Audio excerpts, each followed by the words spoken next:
Pernah ada seorang anak muda itu merasa hatinya keras. Zaman Rasul. Hati keras itu kalau bahasa Arab namanya qalbul qasi. Hatinya betul-betul keras. Hati yang keras itu bukan punya kemampuan, kekuatan khusus gitu, tidak. Tapi hati yang keras di sini tidak gampang melakukan kebaikan. Padahal Allah telah mudahkan kebaikan dalam kehidupannya. Cuma karena memang qalbul qasi, hatinya keras, susah untuk menerima kebenaran. Punya orang tua nggak bisa berbakti gitu ya, masih lincah kaki melangkah, enggan datang silaturahmi, tidak suka menuntut ilmu, mata masih jelas nggak demen baca Quran gitu ya, kuping masih terang nggak suka dengarkan tausiah, hatinya keras. Ini pernah ada kasus begini zaman Rasul. Maka pemuda tersebut berinisiatif ingin datang ke Rasul untuk bertanya permasalahan hatinya yang keras ini. Tuh bedanya zaman Rasul sama zaman kita tuh. Kalau zaman Rasul anak muda nih dia kaji diri, kalau hatinya keras nggak gampang berbuat baik, buru-buru datang ke Rasul. Karena memang yang paling layak ditanya ya Rasul saat itu kan. Sekarang udah nggak ada Rasul yang ngerti hadis Rasul gitu loh ya. Ini hati keras, gampang sumpek, entar bete, galau dan lain sebagainya, kelihatan dari gonta-ganti status gitu ya. Aduh, bukan datang ke orang soleh malah nanya gunting pita mall baru di mana gitu. Jangan, harusnya jangan. Datanglah pemuda ini ke Rasulullah Sallallahu Alaihi Wasallam. Sampai di depan rumah Rasul, Nabi ngelihat ada anak muda yang datang. Inilah kelebihan Rasul ya. Nabi bukan paranormal loh. Cuma memang kadang Allah berikan kelebihan lah sama beliau. Beliau tahu.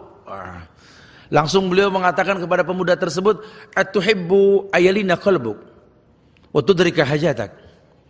Ya anak muda sini kata Rasul.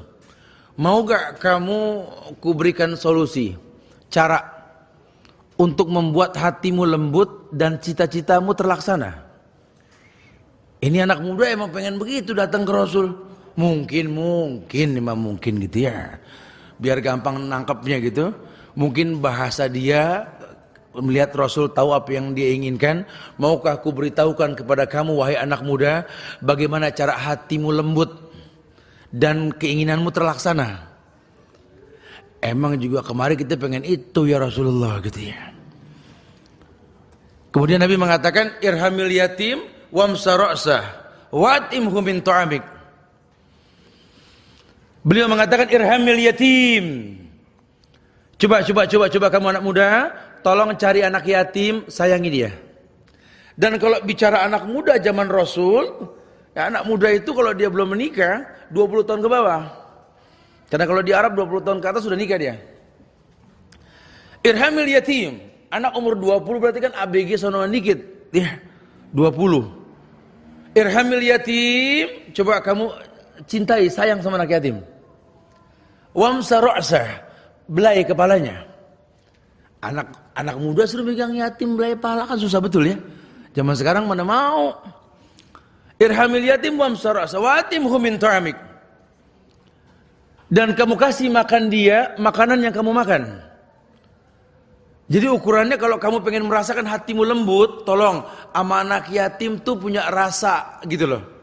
Empati. Kemudian kasih makan orang anak yatim itu makanan yang kamu makan. Jadi ukurannya kamu nyobain dulu. Kalau enak baru kasih.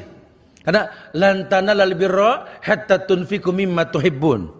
Karena kalian tidak mungkin mendapatkan kebaikan sebelum menginfakkan yang paling kalian suka gitu ya.